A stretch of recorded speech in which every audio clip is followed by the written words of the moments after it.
साहब को भी भेजा है और उसके बाद सदर साहब के पास वो पहले ही है और चेयरमैन सेनेट को। कोई भी गैरतमंद आदमी इस चीज़ को कबूल नहीं कर सकता कि हमारे मुल्क के फैसले, इस मुल्क के ऊपर हुकूमत कौन करेगा, किसी बाहर के दारुल हुकूमत के लोग करें। मेरा ये ख्याल है कि ये किसी भी हुकूमत की, किसी भी मुल्क की ग़ुलामी का सबसे बड़ा सबूत ये होगा कि वो उसके फ़ैसले मुल्क से बाहर हों। इसीलिए हम समझते हैं कि पाकिस्तान 1940 में वापस चला गया है और 23 मार्च 1940 से दोबारा जदोजहद, जिस तरह आज़ादी की शुरू हुई थी, वही जदोजहद पाकिस्तान में अवाम को दोबारा करनी पड़ेगी। तो पहला तो ये है कि सेंट्रल एग्जीक्यूटिव कमेटी ने, वज़ीर-ए-आज़म इमरान खान ने पूरे पाकिस्तान से ये अपील की है कि वो आज रात इशा की नमाज के बाद डिस्ट्रिक्ट हेडकोार्टर्स में भरपूर एहतजाज के लिए बाहर निकलें।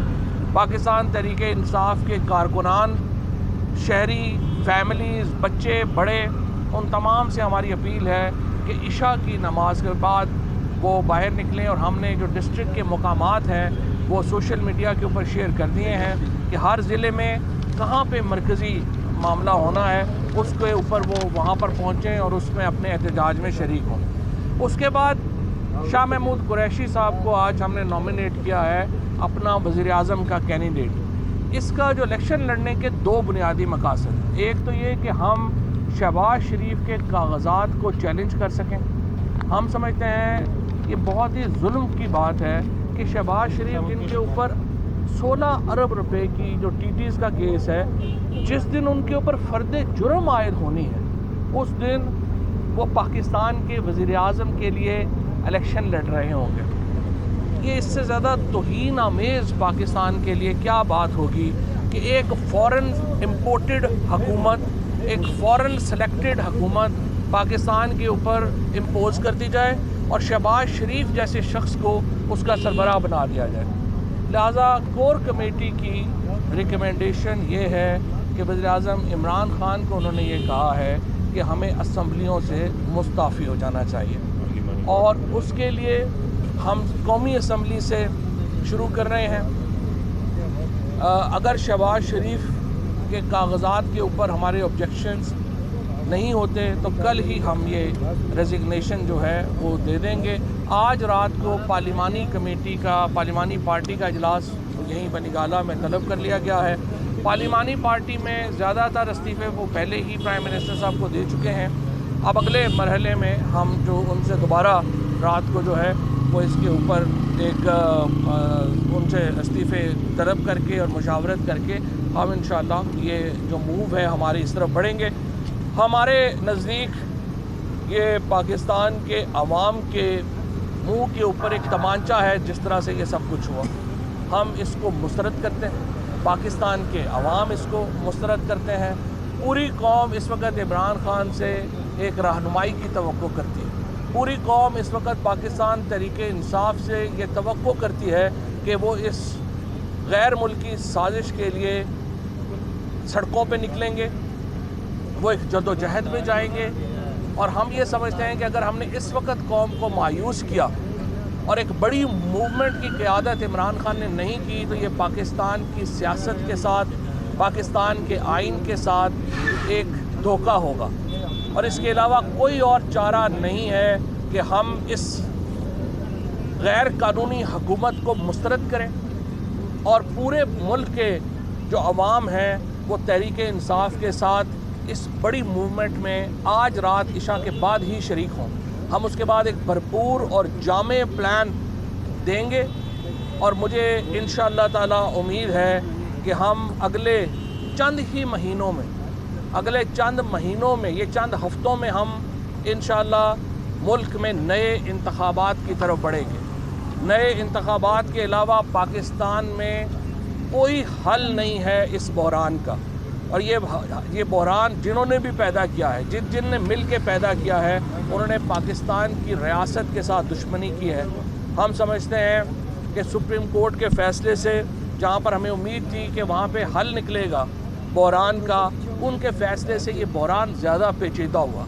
फिर रात को जिस तरह से अदालतें खुली 12-12 बजे, इस वक्त हमारी जो जुडिशरी है जिसका वैसे ही कहते हैं कि 126 नंबर के ऊपर है। रात के बाद तो मेरा ख्याल है कि वो कहीं आखिरी नंबर पे भी जो है वो चली जाए तो उसके ऊपर कोई ज़्यादा हैरत नहीं होगी।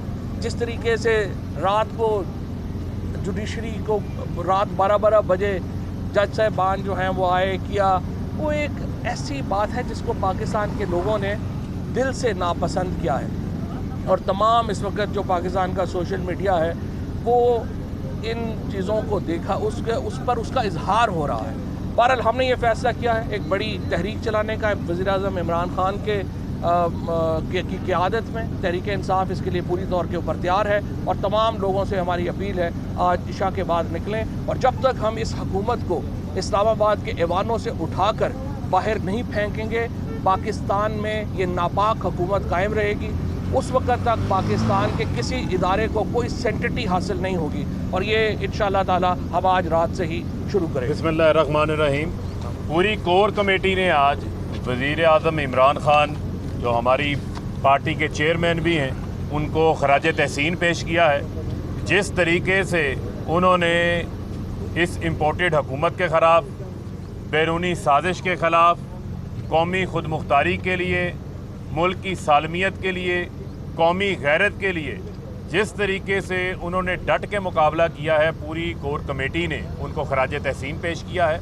और इसी के साथ साथ वज़ीर-ए-आज़म इमरान खान को करप्शन के ऊपर, मनी लॉन्ड्रिंग के ऊपर उनको किसी ऐसे चार्ज के ऊपर नहीं हटाया गया जो चार्जेस उनके ख़िलाफ़ साजिश का हिस्सा बनने वाली कठपुतलियों के ऊपर हैं, जिनके ऊपर 16-16 अरब के 14 मुलाजमीन के मकसूद चपड़ासियों के केसेस हैं। आसिफ अली जरदारी के ऊपर पापड़ वालों के, फालूदे वालों के केसेस हैं। वो प्राइम मिनिस्टर इमरान खान के ऊपर ऐसा कोई केस भी जो है वो मौजूद नहीं था। और जिस तरीके से चौधरी साहब ने ये बात की, पाकिस्तान का हर आदमी, हर फर्द ये सवाल कल रात से सोच रहा है कि क्या ऐसा ही अमल दरामद आइन और कानून के ऊपर टीटीओ के केस के ऊपर भी होगा। रातों को अदालतें खुलेंगी, डे टू डे बुनियादों पे ऊपर हेयरिंग होगी। क्या ऐसा ही इंसाफ मकसूद चपड़ासियों के लिए भी होगा जिन्होंने मुल्क को लूटा है? क्या ऐसा ही इंसाफ जो मॉडल टाउन के अंदर लोगों को निहत्ते कत्ल कर दिया गया था, क्या उनको भी ऐसा ही इंसाफ मिलेगा? बुनियादी तौर के ऊपर पाकिस्तान की आवाम ये फैसला कर बैठे हैं कि वो इमरान खान की क़यादत के अंदर एक जद्दोजहद की तरफ आगे बढ़ रहे हैं जो कि ग़ुलामाना सोच के ख़िलाफ़ है, जो साम्राज्य की सोच के ख़िलाफ़ है। और ये भी आपको बताते चलें, इंशाअल्लाह आइंदा चंद रोज़ के अंदर वज़ीर-ए-आज़म इमरान खान साहब, पाकिस्तान तहरीक इंसाफ के जो चेयरमैन हैं इमरान खान साहब, वो पेशावर से बाकायदा तौर के ऊपर अवामी मूवमेंट का जो है वो आगाज़ करने जा रहे हैं। और हमारी ताकत पाकिस्तान की आवाम है। इमरान खान की सारी जिद्दोजहद पाकिस्तान की आवाम के लिए है और लोग किसी सूरत भी इस इम्पोर्टेड हुकूमत को मानने को जो है वो तैयार नहीं है। यही कोर कमेटी के जो जज्बात हैं, यही इंशाअल्लाह जो आज रात 9 बजे पार्लिमानी पार्टी का इजलास तलब किया गया है। हर पार्लियामेंटेरियन के, पाकिस्तान के जज्बात, हर पाकिस्तानी के एक ही जज्बात। बिस्मिल्लाहिर्रहमानिर्रहीम। सबसे पहले तो मैं ये कहना चाहता हूँ कि कल जो वाक़या हुआ, पाकिस्तान का सबसे दयानतदार सियासतदान, सबसे दयानतदार लीडर, सबसे निडर इंसान, सबसे मकबूल इंसान इमरान खान को एक महलाती साजिश जो बैरून मुल्क से आई और अंदरूनी मीर जाफ़रों को साथ मिला के उनके साथ जो किया गया, मैं समझता हूँ कि ये पूरी कौम का नुकसान है। इमरान खान सिर्फ पाकिस्तान तहरीक इंसाफ का असासा नहीं है, आज पूरे आलम इस्लाम में इमरान खान के कद का कोई लीडर नहीं है। कोई इतना दयानतदार है इस मुल्क में, सियासतदान तो ला के दिखाएं, मैं चैलेंज करता हूँ। कोई इतना निडर है तो ला के दिखाएं, मैं चैलेंज करता हूँ। 2 जमाती निज़ाम को उस शख्स ने तोड़ा और एक साजिश हुई। अब हम आपको बताते हैं कि हम करने क्या जा रहे हैं। हम अपने ओहदे के साथ, हम जो हमने हलफ उठाया है, हम वफादारी नहीं कर सकते अगर आज हम उस कठपुतली असेंबली, जिसके अंदर एक कठपुतली अब हुकूमत बनाने की कोशिश की जा रही है, अगर हम उनके साथ जाके बैठ जाएं। ऐसे नहीं हो सकता। और ना ही मैं समझता हूँ कि हम पाकिस्तान तहरीक इंसाफ के ही नहीं, तमाम पाकिस्तान के शहरी इतने कमज़ोर हैं कि इस मुल्क को جس کو ہمارے بزرگوں نے اتنی جان مال کی آزادی کی قربانی دے کے آزادی حاصل کی، افسوس سے کہنا پڑتا ہے آج یہ دوبارہ غلامی میں انہوں نے ڈال دیا اس کو۔ یہ قوم کے باہر نکلنے کا وقت آ گیا ہے۔ آج عشاء کے بعد مختلف مقامات پہ، جیسے لبرٹی چوک میں لاہور میں احتجاج ہوئے گا، باقی شہروں میں احتجاج ہوئے گا، ہر جگہ پہ احتجاج، فیصل آباد کے گھنٹہ گھر میں ہوئے گا، کراچی میں احتجاج ہوئے گا، ہر جگہ احتجاج ہو رہے ہیں، پرامن احتجاج ہو رہے ہیں۔ ہم جو ہیں پرامن احتجاج کے حامی ہیں، صرف ہم نے دھرنا بھی دیا 126 دن کا، تو ایک گلاس بھی نہیں ٹوٹا۔ پرامن احتجاج انشاءاللہ تعالی ہم کریں گے، لیکن اس ملک کو جنہوں نے غلامی میں دوبارہ دھکیلا ہے، یہ جو سازشی عناصر ہیں، جو میر جعفر ہیں اس ملک کے، اس ملک کو واپس انشاءاللہ تعالی آزاد کرائیں گے اور اس کو ایک خود مختار ملک بنائیں گے۔ اور انشاءاللہ تعالی یہ کیوں بھاگے عام انتخابات سے؟ ہم نے کہا چلو فریش مینڈیٹ لے کے آتے ہیں۔ آخر یہ جو یہ سب سے مینڈیٹ تو 2018 میں ہمیں ملا تھا نا، 156 سیٹیں ہماری تھیں، اور یہ ایم کیو ایم اور یہ جو 2 کاف لیگ کے اراکین ہم سے چھوڑ کے گئے ہیں، وہ بھی ہمارے ساتھ سیٹ ایڈجسٹمنٹ کر کے شامل ہوئے تھے نا۔ تو ہمارا مینڈیٹ تھا، ہم کہہ رہے ہیں کہ واپس جاؤ لوگوں کے پاس، یہ کہہ رہے ہیں نہیں، تمہارے مینڈیٹ پہ محلاتی سازش کے ساتھ ہم حکمرانی کریں گے۔ کیوں کریں گے؟ کیونکہ انہیں پتہ ہے کہ اگر یہ عام انتخابات میں عوام کے آگے گئے، اس ملک کی غیور عوام کے آگے، تو اس عوام کو نہ خریدا جا سکتا ہے، نہ اس پہ دباؤ ڈالا جا سکتا ہے، وہ پھر محب وطنوں کو واپس لے آئیں گے اس ایوان میں۔ تو آج کی یہ پارلیمنٹ جس میں کٹ پتلی حکومت قائم کرنے کی کوشش کی جا رہی ہے، انشاءاللہ تعالی ہم یہ کامیاب نہیں ہونے دیں گے۔ یہ ملک آزاد تھا، آج کل کے دن اس کو دوبارہ غلام بنایا گیا، انشاءاللہ تعالی چند دنوں میں یہ دوبارہ آزاد ہوئے گا انشاءاللہ۔ پشاور جلسہ بدھ کو ٹھیک، پشاور میں جس کا ذکر ابھی فاروق حبیب صاحب نے کیا ہے، تو فاروق حبیب صاحب نے جو ذکر کیا ہے خیبر پختونخوا میں پشاور سے سٹارٹ لینے کا، تو وہ بدھ کے دن انشاءاللہ 9 بجے رات پشاور میں پہلا